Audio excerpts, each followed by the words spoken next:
എന്റെ ഇഷ്ടങ്ങൾ എന്റെ ഫാമിലിക്ക് അറിയാം.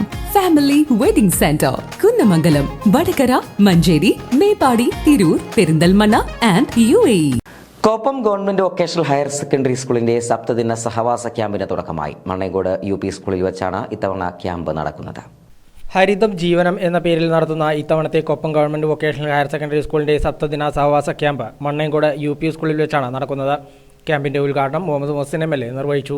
പക്ഷെ ക്യാമ്പ് കഴിഞ്ഞ് പോകുമ്പോൾ വളരെ പെട്ടെന്ന് ക്യാമ്പ് അവസാനിച്ചു പോയല്ലോ എന്നൊരു തോന്നലായിരിക്കും ക്യാമ്പ് കഴിഞ്ഞാൽ.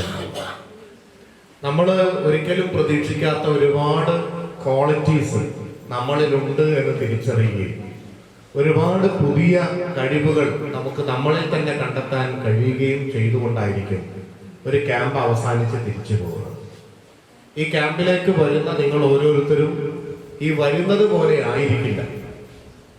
ഒരുപാട് പോസിറ്റീവായിട്ടുള്ള നേട്ടങ്ങളോട് കൂടിയായിരിക്കും പോകുന്നത് എന്നതിന് സംശയമില്ല. നമ്മൾ ഹയർ സെക്കൻഡറി അല്ലെങ്കിൽ ഇപ്പോൾ നിങ്ങൾ വൊക്കേഷണൽ ഹയർ സെക്കൻഡറിയിലെ വിദ്യാർത്ഥികളാണ്. ഹയർ സെക്കൻഡറി പീരീഡിൽ നമ്മുടെ ക്ലാസ് മുറികളിൽ നമ്മൾ എല്ലാ നിമിഷങ്ങളും ഓർക്കാറില്ല, എല്ലാം ഒന്നും നമ്മുടെ ഓർമ്മയിൽ വരാറുമില്ല. എന്നാൽ ക്യാമ്പുകളിലെ നല്ല നിമിഷങ്ങളെല്ലാം തന്നെ നമ്മുടെ ഓർമ്മയിൽ ഉണ്ടായിരിക്കും. ഇനി ഒരുപാട് കാലം നമ്മൾ ജീവിക്കുന്നിടത്തോളം കാലം നമ്മുടെ മനസ്സിലേക്ക് ആ ഓർമ്മകൾ വരും. ജില്ലാ പഞ്ചായത്ത് ആരോഗ്യ വിദ്യാഭ്യാസ standing committee chairperson Shabir teacher അധ്യക്ഷയായിരുന്നു. NSS programme officer doctor Manoj Kumar camp വിശദീകരണം നടത്തി. Ward member Mini teacher, Mannengode AUP school PTA president K Sajeesh, Koppam government vocational higher secondary സ്കൂളിലെ PTA president A Usman, SMC chairman Shahul Hameed, Mohanan master, Sasi, Suresh, Shaji master തുടങ്ങിയവർ പങ്കെടുത്ത് സംസാരിച്ചു.